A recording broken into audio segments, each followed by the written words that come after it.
আমি গত কয়েকদিনের মধ্যে একটি রিপোর্ট দেখতে পেয়েছি, ফিনল্যান্ড পরপর 5 বছর ইউরোপের এই দেশটি পৃথিবীর সবচেয়ে সুখী দেশ হিসাবে নির্বাচিত হয়েছে। এদেশে মানুষের সংখ্যা সম্ভবত 55 লাখ, কম বেশি 55 লাখ মানুষের বসবাস। এই দেশটিকে বলা হচ্ছে পরপর 5 বছর তারা পৃথিবীর সবচেয়ে সুখী দেশ। কেন সবচেয়ে সুখী দেশ? তার অনেক কারণ আছে। এদেশের যে সবুজ পরিবেশ, সেখানকার যে হ্রদগুলো, আমরা কোরআনে যে জান্নাতের কথা শুনি, জান্নাত মানে বাগানসমূহ, সেখানকার যে নেচার, সেখানকার যে প্রকৃতি, এটা এতটাই সুন্দর, এতটাই ভালো যে সেটাকে বলা হয় সবুজ সোনা। পুরো দেশটাকে বলা হয় সবুজ সোনা। এত সুন্দর একটি দেশ, এত সুন্দর প্রকৃতি, এত সুন্দরভাবে আল্লাহ তাআলা সাজানো একটা সৃষ্টি, সেই দেশে শিক্ষা বলেন, সংস্কৃতি বলেন, অর্থনীতি বলেন, সব দিক থেকে মানুষ সুখী। অপরাধ প্রবণতা মানুষের মধ্যে নেই বললেই চলে, যার কারণে তারা পৃথিবীর সবচেয়ে সুখী দেশ হিসাবে পরপর 5 বার নির্বাচিত হয়েছে। ইন্টারেস্টিং বিষয় হলো, এই দেশটিতে আত্মহত্যার প্রবণতার যে সিরিয়াল আছে পৃথিবীতে, সেই সিরিয়ালে এই দেশটি 21তম। পৃথিবীর সবচেয়ে সুখী দেশ, কিন্তু আত্মহত্যা প্রবণতায় তারা 21 নম্বরে আছে। আসুন আরেকটা দেশ সম্পর্কে আমরা জানি, সুইজারল্যান্ড। সুইজারল্যান্ড নাম শুনলে আমাদের স্মৃতিতে ভেসে ওঠে ঘড়ির কথা, সুইজারল্যান্ডের ঘড়ি, ট্রেনের কথা, চকোলেটের কথা, অনেক কিছু আছে যেগুলো পৃথিবীর অন্য অনেক দেশ থেকে তাদেরকে পার্থক্য করে দেয়। তারা সুখী দেশের সিরিয়ালে তৃতীয়। সুখী দেশের সিরিয়ালে তৃতীয় হওয়া সুইজারল্যান্ডের মানুষ সুখী, কারণ সেখানকার শিক্ষা, সংস্কৃতি, অর্থনীতি, সেখানকার পরিবেশ, সব কিছু পৃথিবীর অন্য সব দেশের চাইতে ডিফারেন্ট এবং ভালো। অপরাধ প্রবণতা নেই, নানান দিক থেকে তারা অনেক বেশি ভালো এবং অগ্রসর। অবাক করা বিষয় হলো, এই দেশটাতে সম্প্রতি সরকারিভাবে আত্মহত্যা করার বৈধতা দেওয়া হয়েছে, অনুমোদন দেওয়া হয়েছে। অর্থাৎ আত্মহত্যা এত বেশি মানুষ করতে চায় যে এটা আর ঠেকাবার সুযোগ নেই। গভর্নমেন্ট বাধ্য হয়ে অনুমতি দিয়েছে যে যে কেউ চায় আত্মহত্যা করতে পারে। শুধু তাই নয়, আত্মহত্যা করবার সুবিধার জন্য নানা রকমের ব্যবস্থা আছে। যেমন সার্কো নামে একটা খাট, এটা আবিষ্কার করেছে তারা, যে এই খাট বা কফিন, এই কফিনে কেউ যদি একবার শুয়ে যায়, এটা তার জীবনের শেষ শোয়া হয়। অর্থাৎ খুব সহজে যেন আত্মহত্যা করতে পারেন, সেজন্য নানা রকম আবিষ্কার তারা করছে। কারণ মানুষ বেঁচে থাকতে চায় না, এত সুখী দেশ, তারপরে বেঁচে থাকতে চাচ্ছে না। এরপর আসুন, একটা সংস্থা তারা নিয়ম করেছে, তাদের সংস্থায় যারা আত্মহত্যা করতে চায় তারা সদস্য হতে পারে। সদস্য ফি $200। $200 দিয়ে সদস্য হওয়ার পর তিনি আত্মহত্যা করবেন। এই সংস্থা তাকে আত্মহত্যা করতে সাহায্য করবে। তার আত্মহত্যা যদি সাকসেস হয়, সফলভাবে তিনি যদি আত্মহত্যা করতে পারেন, তাহলে আগেভাগে তার সম্পদ থেকে লিখিত দিয়ে যাবেন, $7,000 তাকে পেমেন্ট করতে হবে। কিসের জন্য? মরার জন্য। পৃথিবীর সবচাইতে তৃতীয় সুখী দেশের কথা বলছি। এরপর আসুন, একটি বই আরবিতে, এটা অনুবাদ আমি বাংলায় করেছিলাম সৌদিতে যখন ছিলাম তখন। বইটার নাম হলো রব্বি আল্লাহ, আমার রব আল্লাহ। কেন ইমানদার সুখী হয়, কেন নামাজ মানুষকে সুখের দিকে নেয়, কেন ডিপ্রেশন থেকে বাঁচার একমাত্র ওয়ে হলো নামাজ ও ইমান, রিয়েল ওয়ে, প্রকৃত উপায় যে কেন, এটা বোঝাবার জন্য বলছি যে রব্বি আল্লাহ কিতাব, এই বইটির মধ্যে একটা গ্রাফ আছে। সে গ্রাফটা হলো পৃথিবীতে আত্মহত্যার রেশিও কোন ধর্মের মানুষের মধ্যে, কোন সমাজে কতটা বেশি বা কম, এই বিষয়টাকে তুলে ধরা হয়েছে গ্রাফে।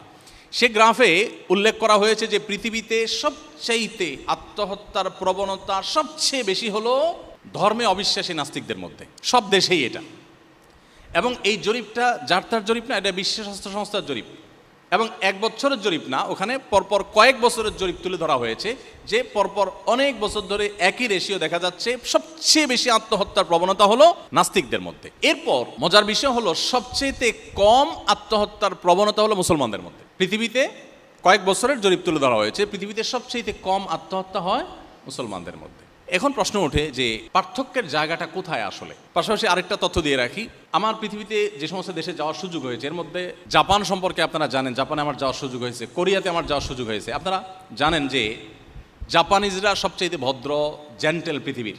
একসময় তাদের ইতিহাস অনেক বাজে ছিল, কিন্তু তাদের হিরোশিমা যে ট্র্যাজেডি, তারপর থেকে তারা পরিবর্তন হয়ে গেছে। জাতি হিসাবে পৃথিবীর সবচেয়ে সভ্য, সবচেয়ে ভদ্র, সবচেয়ে জেন্টেল জাতি তারা। এবং জাপান থেকে ঘুরে আসার পর বেশ কিছুদিন যাবৎ আমি একাধিকবার গিয়েছি, যেবারই গিয়েছি সফর শেষ করে দেশে আসার পর আমার নিজেরই আচার আচরণের মধ্যে এক ধরনের পরিবর্তন আমি লক্ষ্য করতাম। অফিসে যখন স্টাফদের সাথে কথা বলতাম, আস্তে আস্তে কথা বলতাম। বাসায় যখন কথা বলতাম পরিবারের সাথে ধীরে ধীরে কথা বলতাম। কারণ ওখানে ওই যে মানুষ ফিস ফিস করে কথা বলে, কেউ কারো দ্বারা যেন ডিস্টার্ব না ফিল না করে, কেউ কারো দ্বারা কষ্ট না পায়, এতটা জেন্টেল তারা। বেশ কিছুদিন তাদের মধ্যে থাকলে, দোকানপাট, রাস্তাঘাটে গেলে নিজের মধ্যে একটা পরিবর্তন চলে আসে, এই লেভেলের জেন্টেল। এবং তথ্য প্রযুক্তিতে তারা কতটা এগিয়ে সেটা তো আর বলার অপেক্ষা রাখে না। আপনারা ইঞ্জিনিয়ারিং কলেজের স্টুডেন্ট, আপনাদের আরও ভালো জানা থাকার কথা। এই জাপানিজদের মধ্যে আত্মহত্যার প্রবণতা সবচাইতে বেশি, কোরিয়ানদের মধ্যে আত্মহত্যার প্রবণতা সবচাইতে বেশি। এত বেশি আত্মহত্যার প্রবণতা এমনকি জার্মানিদের মধ্যে, ওই রব্বি আল্লাহ বইয়ের মধ্যে লেখা আছে যে অস্ট্রেলিয়াতে একটা ব্যাগ আবিষ্কার করা হয়েছে, লাইফ ব্যাগ না কি যেন নাম, এটা জাস্ট সেট করবে আর আত্মহত্যা হয়ে যাবে। আত্মহত্যার জন্য যে কত রকমের কসরত এবং প্রচেষ্টা। এখন আমার প্রশ্ন হলো, পৃথিবীর সবচাইতে সুখী দেশ, পৃথিবীর সবচাইতে আপনার সুন্দর দেশ হওয়ার পরও মানুষ বেঁচে থাকতে চাচ্ছে না কেন? কারণ একটাই, যে সব কিছুই আছে, মানসিক প্রশান্তিটা আসলে নেই।